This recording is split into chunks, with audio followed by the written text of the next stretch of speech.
Bonjour, moi c'est Maëlie. Bonjour, moi c'est Sophie. Bonjour, moi c'est Eddy. Et lui, c'est Mani. Nous, c'est la Mani Family.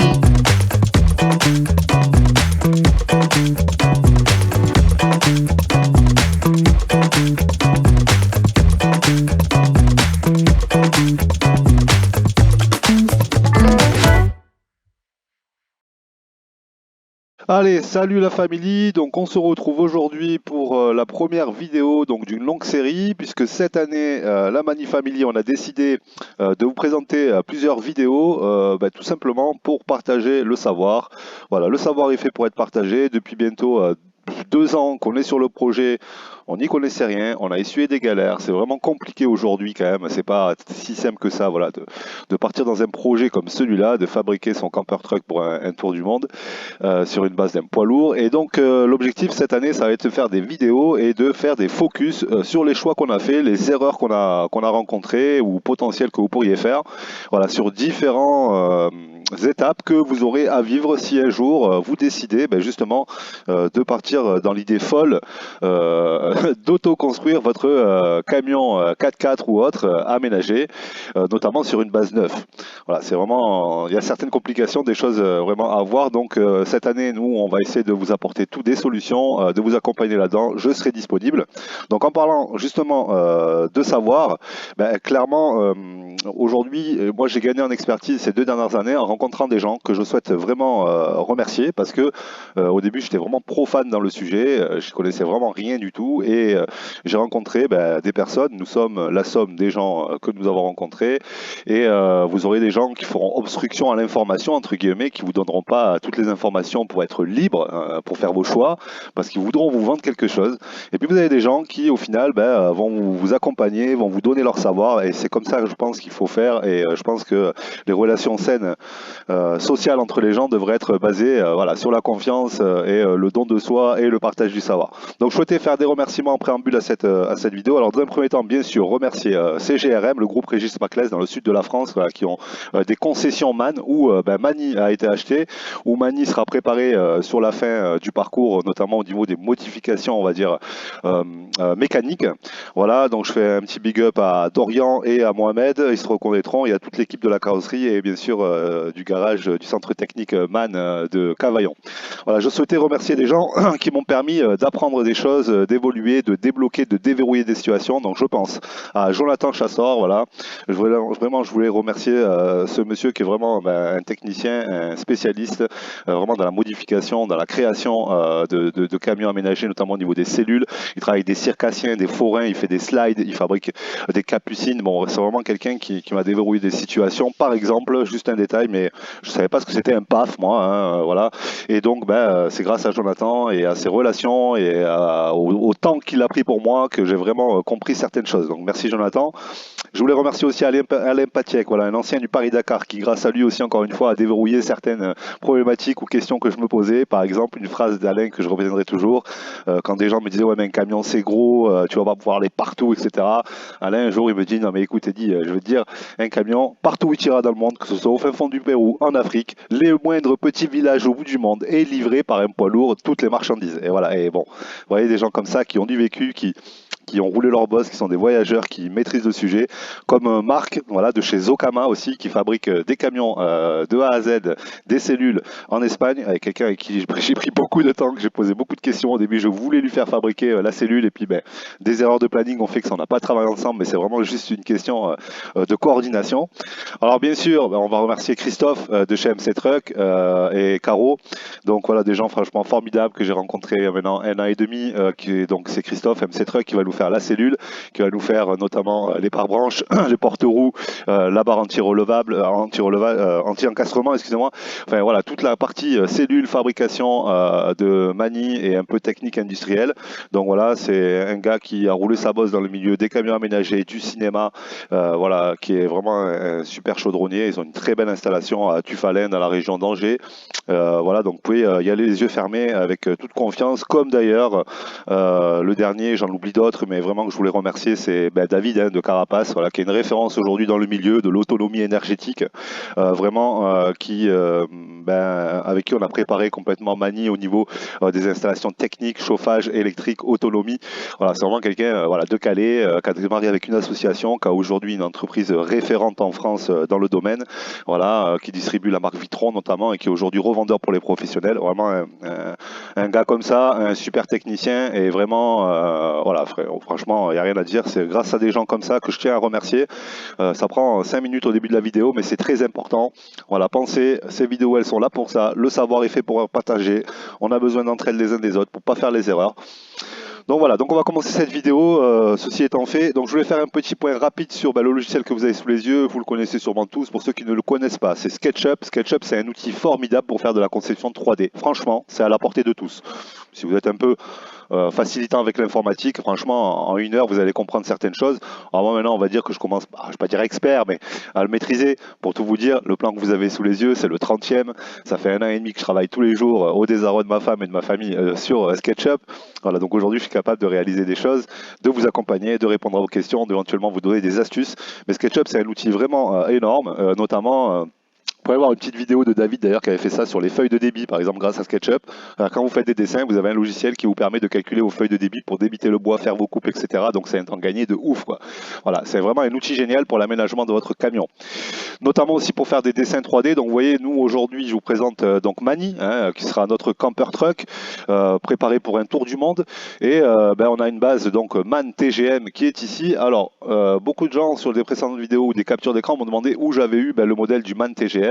Il existe certains modèles de camions dans la base de données de SketchUp, pas celui-ci, notamment en plus la nouvelle cabine. Donc en fait, ce que j'ai fait moi, c'est que quand vous commandez votre camion chez n'importe quelle marque, on va vous donner ce qu'on appelle le bleu de châssis. Le bleu de châssis, c'est un fichier PDF ou AutoCAD sur lequel est retranscrit toutes les mesures et la coupe de votre camion. Bon, moi, je l'ai intégré à SketchUp et puis j'ai dessiné à la main levée toute la cabine, les roues, le châssis, etc. Et ça m'a permis quelque part de partir sur une base à l'échelle. Voilà, c'est vraiment important. Donc là, aujourd'hui, si vous avez mesuré entre les entraxes des roues, on est clairement sur un empattement de 4500. Et donc, ça me permet, moi, de faire un vrai dessin à l'échelle et d'être sûr que mon aménagement, il sera vraiment optimisé en termes de place, etc. Donc ça, vraiment, SketchUp, pour ça, encore une fois, c'est un super outil. Donc voilà, vous allez pouvoir voir que de face, c'est pas un MAN TGM. Alors la technique, c'est simple, vous dessinez à travers le calque, vous virez le calque, et puis après, vous allez donner de la profondeur à votre cabine, vous allez donner 2,40 m, 2,50 m, suivant la taille qu'il fait, et vous aurez quelque chose à l'échelle, voilà, de complet, face avant, face arrière. Voilà, donc après au niveau de la cellule, vous dessinez des rectangles, vous les assemblez, rien de très compliqué. Mais vraiment, d'avoir son camion comme ça, déjà, quand vous rêvez, quand vous attendez, quand vous trépignez, vous l'avez déjà sous les yeux. Donc c'est important et puis ça va vous permettre vraiment de travailler à l'échelle et de faire quelque chose de qualitatif et de ne pas vous tromper et puis de préparer votre aménagement vraiment à la mesure. Voilà, donc ça c'est vraiment cool. Donc on va en venir à Mani. Donc Mani, c'est un MAN TGM 18320. Donc le voilà, il est sorti d'usine le 15 février, il a été livré chez Christophe MC Truck donc le 27, les travaux vont commencer là fin mars, et donc on pourra commencer à suivre la fabrication de la cellule. Donc c'est un MAN 18320, 18 tonnes pour 320 chevaux, voilà, on voulait de la puissance. Alors faites attention, renseignez-vous auprès de votre concessionnaire lorsque vous ferez votre répartition de charge, on en parlera plus tard dans d'autres vidéos, mais pour du VASP, voilà, pensez peut-être à partir sur un 13 tonnes ou un 15 tonnes. Si vous prenez un 18 tonnes, faites comme nous, vous le faites détarrer d'usine. Donc nous, Mani sera détarré à 15 tonnes 5. Voilà, ce sera beaucoup plus simple demain quand on fera l'homologation VASP d'aller chercher le PTAC à 15 tonnes 5 à 18 tonnes. Voilà, tout en sachant qu'il a quand même une capacité de porter 18 tonnes. Lui, il n'a pas changé, c'est juste de l'administratif, on va dire. Voilà, donc un MAN TGM 18320, année 2023, préparé donc d'usine, donc grâce justement à CGRM, on a travaillé sur un camion qui va être étudié pour l'expédition. Il a tous les filtres à sable, il a toutes les protections moteurs, les filtres poussière, habitacle, double isolation de la cabine. Voilà, il peut pas faire des passages à gué jusqu'à 90 cm de haut. Donc il est vraiment étudié ce camion, voilà, pour l'expédition. En tout cas, c'est ce qu'on appelle un camion de mine à usage extrême. Voilà, donc on est vraiment parti sur un modèle, voilà, full option, on va dire, au niveau des protections. Et puis après, dedans, nous, on a mis quelques petits trucs qui nous appartiennent, qu'on souhaitait, mais que vous n'êtes pas obligé d'avoir. Donc voilà pour Mani, 4500 d'empattement, ce qui nous permet d'avoir une longueur carrossable assez importante. Donc la longueur carrossable, c'est des discussions qu'on a eues notamment avec Jonathan encore récemment sur les réseaux sociaux. Donc, pour connaître la longueur carrossable de votre camion, il faut connaître le PAF maximum, le porte-à-faux que vous pouvez y mettre au maximum. D'accord? Donc, chez MAN, je vous donne la petite technique, le petit calcul des ingénieurs. D'ailleurs, je fais un petit big up aux ingénieurs d'Evry, MAN, Christophe et les autres voilà, qui nous accompagnent tout au long de l'élaboration du camion. Vraiment, ils sont abordables et c'est cool d'avoir les référents dans le milieu de la marque. Donc, 4500, vous multipliez par 65% pour un camion à 2 essieux. Donc, ça va vous donner aux alentours de 2900 pour le PAF maximum. À ça, donc vous additionnez 4500 et le PAF maximum, donc dans notre cas 2900 plus 4500, et il faudra déduire l'entrée de carrosserie donnée par le constructeur. Bon, chez nous, elle est de 890. Donc ce qui veut dire que sur un man comme celui-là, on peut arriver sur une longueur carrossable de 6,54 m, 6,55 m, je ne le calcule pas avec vous. Bon, après, il faut avoir un porte-à-faux quand même convenable pour pouvoir passer un peu partout, donc c'est à vous de faire le choix, mais nous, on a fait le choix d'avoir une cellule de 6,40 m. Voilà, 6,40 m sur 2,35 m de hauteur, sur 2,50 m de large extérieur, ce qui va nous faire une surface habitable, on va dire, de 2,38 m de large sur 2,10 m à l'intérieur. On est parti sur des panneaux assemblés donc par Christophe de 80 au sol, de 60 au sol, excusez-moi, 80 au plafond, 60 en périphérie. Oui, alors 60 au sol parce qu'il y a un double plancher, donc on n'avait pas besoin de partir sur quelque chose d'aussi épais que sur le plafond. Donc voilà, on va déshabiller Mani pour faire une visite succincte. On fera des focus cette année vraiment spécifiques sur chaque point qu'on va faire aujourd'hui pour approfondir, vous montrer comment fabriquer, où aller chercher les produits, quels sont pour nous les meilleurs produits. Ce ne seront peut-être pas vos choix, mais dans l'idée, voilà, on va essayer de vous aider, de vous donner des réponses à vos questions et de vous accompagner sur tout ça. Donc on va déshabiller Mani, hop, on va prendre la cellule. Il ne me prend jamais la bonne, on va le faire en 2 fois, c'est pas grave. Hop, ça c'est la structure. Je sais pas pourquoi il m'a fait ça l'autre jour aussi. Voilà. Donc, hop là. Et voilà, donc on se retrouve avec le mobilier à l'intérieur. Donc, ce que je voulais vous montrer quand même, c'est, je vais garder la structure vite fait, parce que l'important aussi, c'est de vous montrer ce que va faire Christophe. Et, parce que vous voyez, hop, on va pouvoir faire un focus. Vous voyez, donc toute la structure de la cellule, il y a des éléments qui seront fabriqués directement en carrosserie. Donc notamment les coffres que je souhaitais isoler de la partie cellule.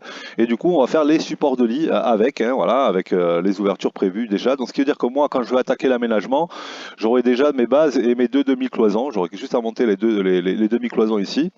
Voilà, Christophe va nous poser aussi les fenêtres. Donc on a fait le choix des fenêtres outbound avec moustiquaires et aussi, ça c'est plus pour le shipping avec les plates, vous savez, les protections en aluminium qu'on va pouvoir poser dessus.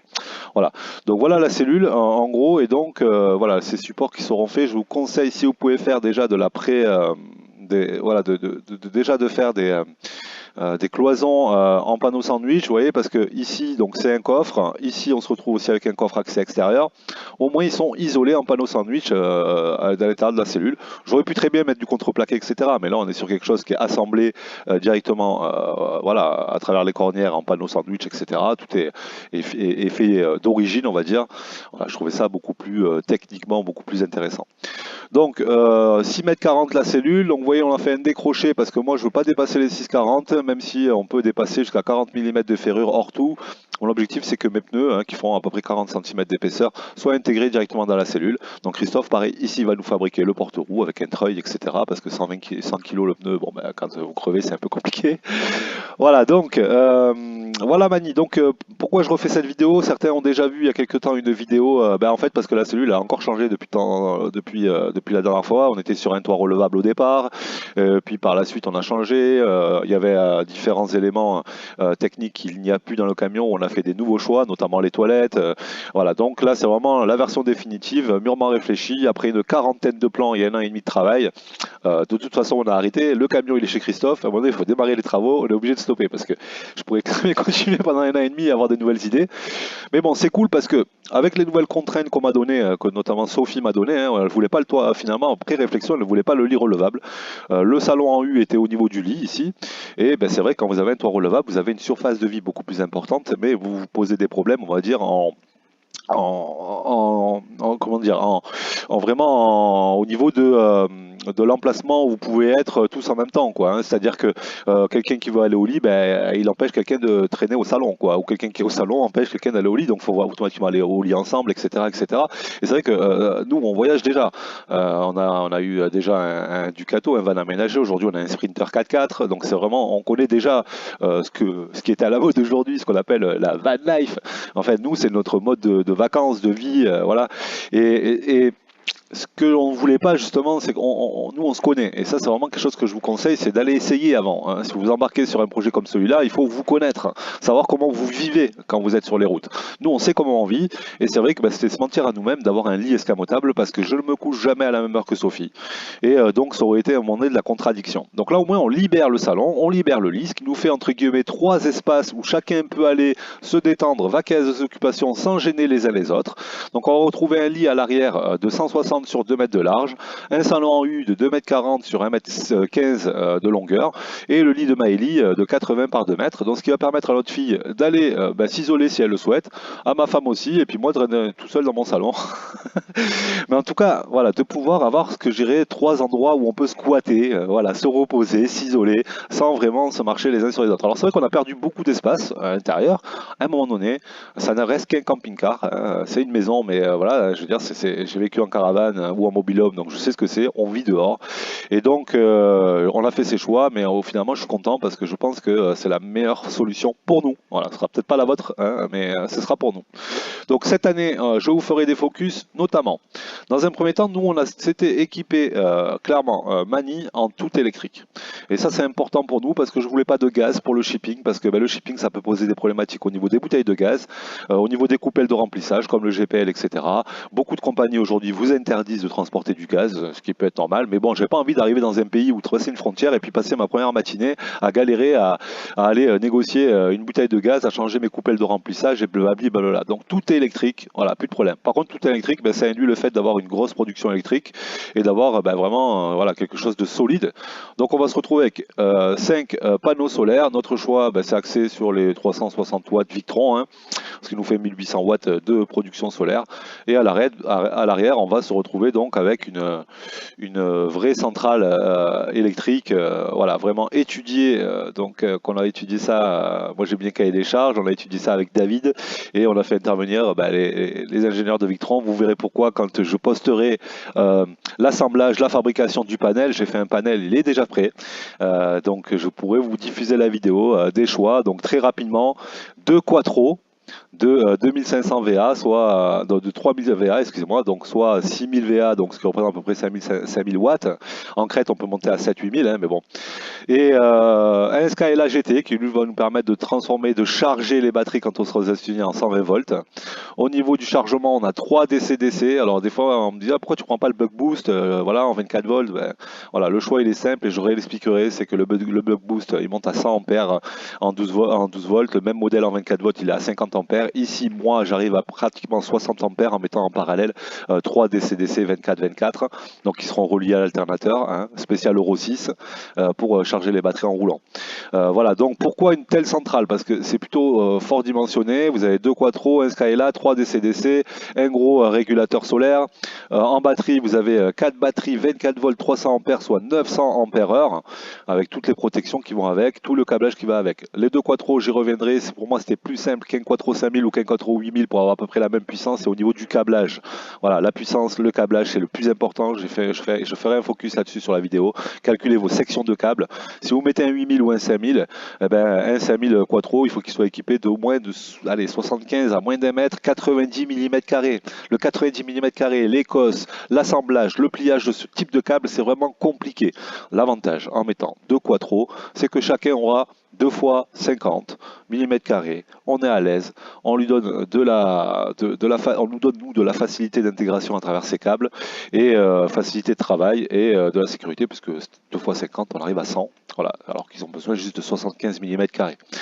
Donc voilà au niveau du focus électrique, donc oui tout électrique chez nous, plaque. On va se retrouver avec un four combi micro-ondes, un lave-vaisselle, un frigo de maison intégré, voilà, et la machine à laver. Alors tout ça, ça consomme.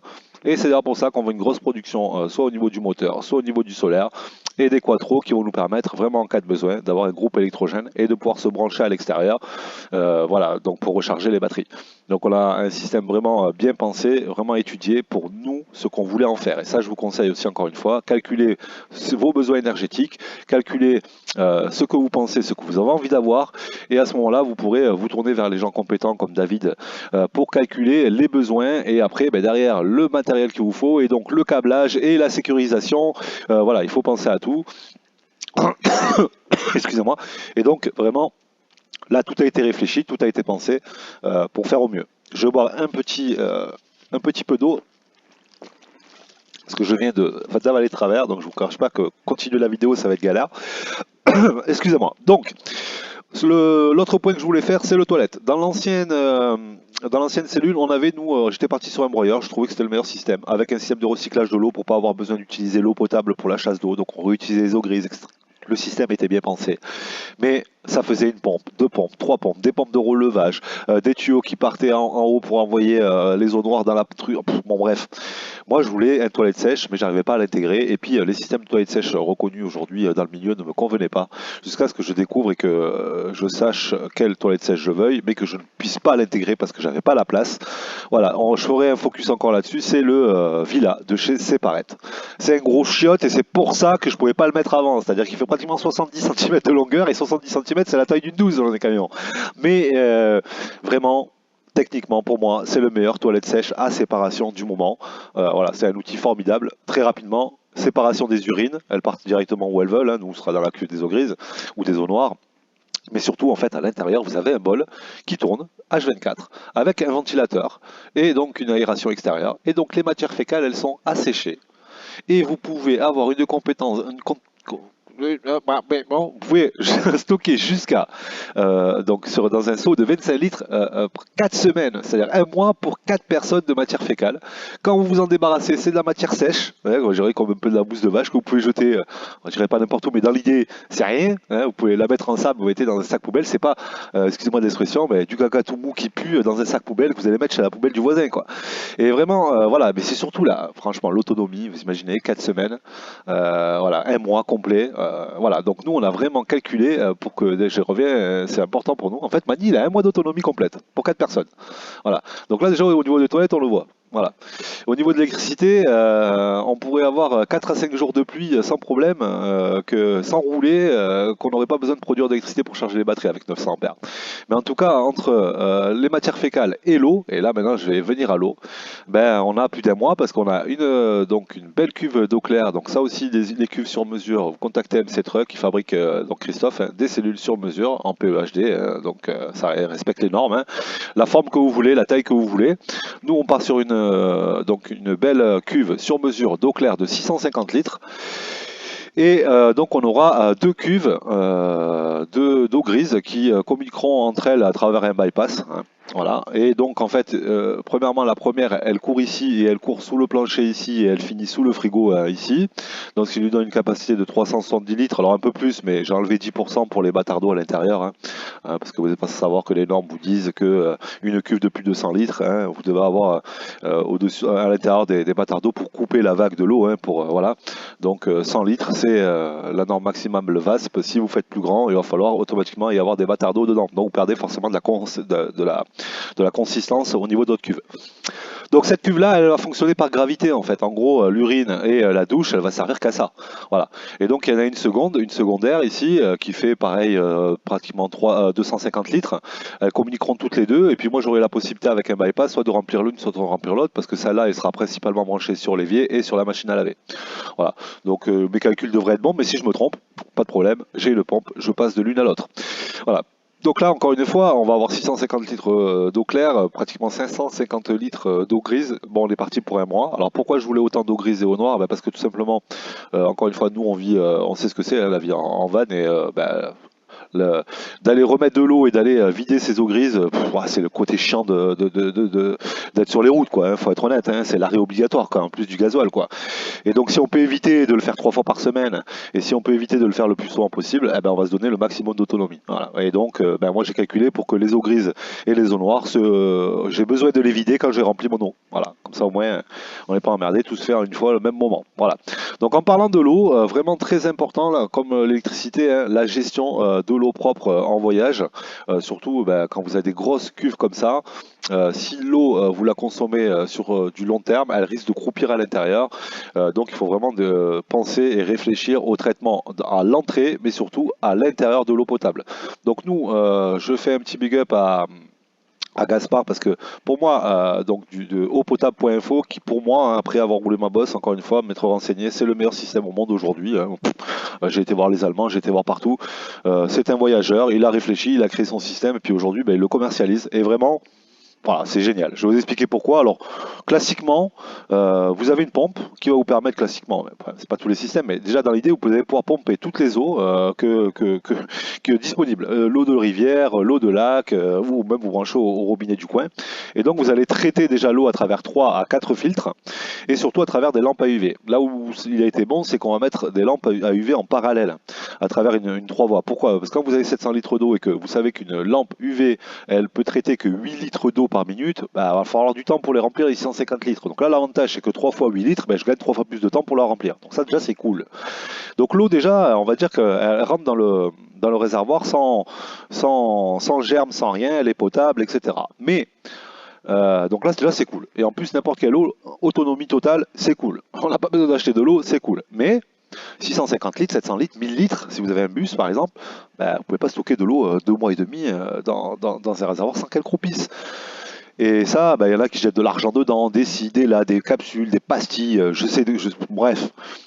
Là, franchement, où le système il est cool, c'est qu'en fait, on peut faire un système on peut utiliser une vanne de recirculation, c'est-à-dire que toute l'eau qui croupit depuis 3 semaines, vous la refaites circuler dans les filtres, dans les lampes à UV, et vous la remettez dans votre réservoir. Ça, c'est génialissime quoi. C'est-à-dire qu'en fait vous pouvez faire tourner tant que vous souhaitez votre réservoir et donc vraiment rendre nickel, nettoyer votre eau constamment quoi. Donc même si il devait y avoir un jour des germes qui se produisent, qui se développent dans votre réservoir, la recirculation va les tuer. Ça tout va repasser à travers les lampes à UV.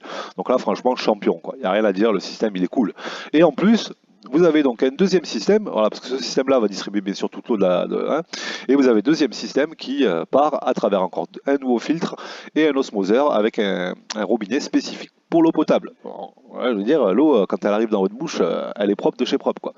Donc vraiment, eaupotable.info, allez lui rendre visite de la part de Eddy, de la part de la Mani Family, il me connaît, vraiment, voilà, moi...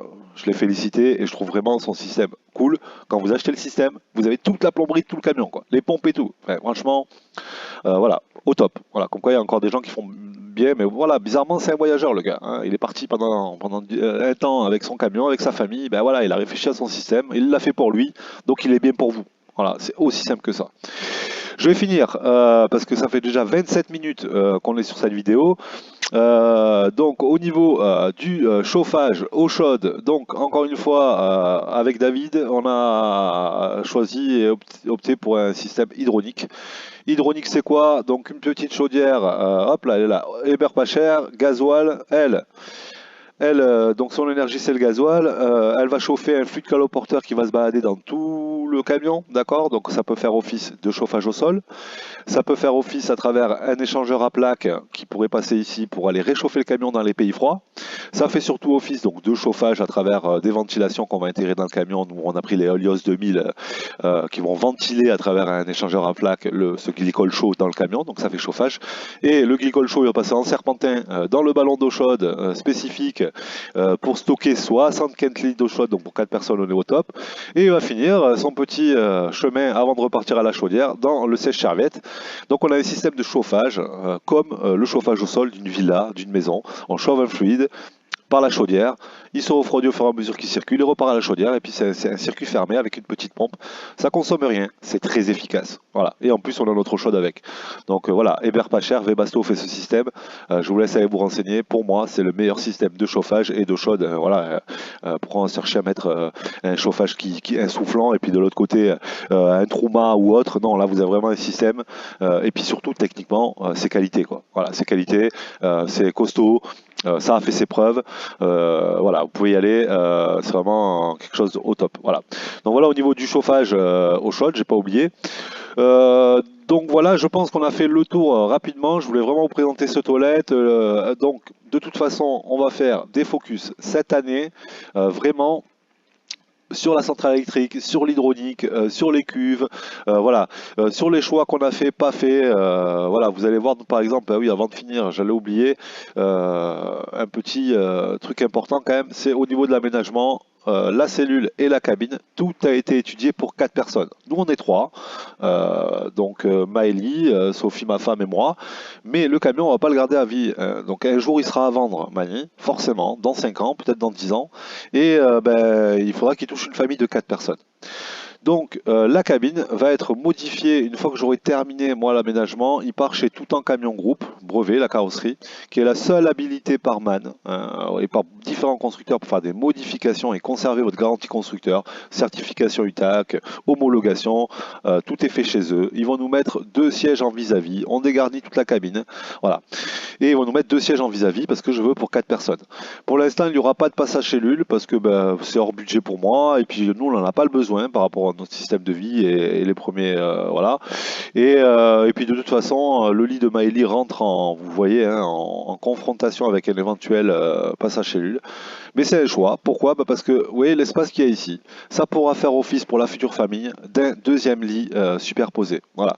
Nous on aurait un coffre, mais demain vous y mettez un matelas et vous avez un nouveau lit superposé. Et donc c'est bon, vous pouvez partir à 4 sans aucune modification de la cabine et du camion. Et ça, j'y tenais parce que c'est très important de penser à la revente aussi quand vous faites un projet tel que celui-là. Voilà. Donc je pense qu'on a fait le tour très rapidement. Voilà, hein, vous voyez donc un grand lit, un beau salon, une machine à laver, tout un équipement complet, une belle douche, une belle salle de bain, la chambre de Maëlie. Voilà, chacun va y trouver son compte, un beau camion. Donc les prochaines vidéos arriveront au mois le mois. Le camion Mani, donc il est chez Christophe pour sa préparation. On va rhabiller Mani avant de vous dire au revoir. Voilà, si vous avez des questions, vous n'hésitez vraiment pas. Tiens, j'ai fait une petite erreur en parlant avec vous. Voilà, si vous avez des questions, vous n'hésitez vraiment pas. Vous revenez vers moi ou vers les gens que je vous ai cités dans la vidéo. Je finis en vous disant que pour continuer dans cette idée de partage, de savoir, etc. Nous, on a créé un groupe sur Facebook, voilà, qui s'appelle les autoconstructistes. Alors pourquoi les autoconstructistes? Parce que autoconstructeurs, hein, voilà, on autoconstruit nos camions, on autoconstruit et on gère nous-mêmes nos projets. Mais franchement, pour faire ce genre de projet, il faut être un peu fou, il faut être un peu un artiste. Donc on est des autoconstructistes. Donc vous cherchez autoconstructistes sur Facebook, vous nous rejoignez. L'objectif c'est d'échanger notre savoir, de partager. Quelques personnes ont déjà rejoint le groupe et ce sera avec plaisir que vous retrouverez les tutos, les informations, les questions, les échanges vraiment de savoir qu'on veut mettre sur ce groupe-là pour pas que vous fassiez les mêmes erreurs que nous. Vraiment un camion neuf, c'est pas aussi facile que ça. Il y a beaucoup de choses à savoir, les législations, par où il faut passer, les homologations, vous allez voir, j'en reparlerai dans une vidéo, vraiment comment on essuie les plâtres quand on fait un camion neuf, parce qu'on n'est vraiment pas sur un camion d'occasion, on est vraiment à milieu de là, et c'est pas du tout ce quoi vous seriez habitué, ou ce dont vous auriez besoin sur un camion d'occasion. Voilà les familles, écoutez, je vous remercie de m'avoir écouté, et je vous souhaite une bonne fin de journée, et surtout à bientôt pour la prochaine vidéo.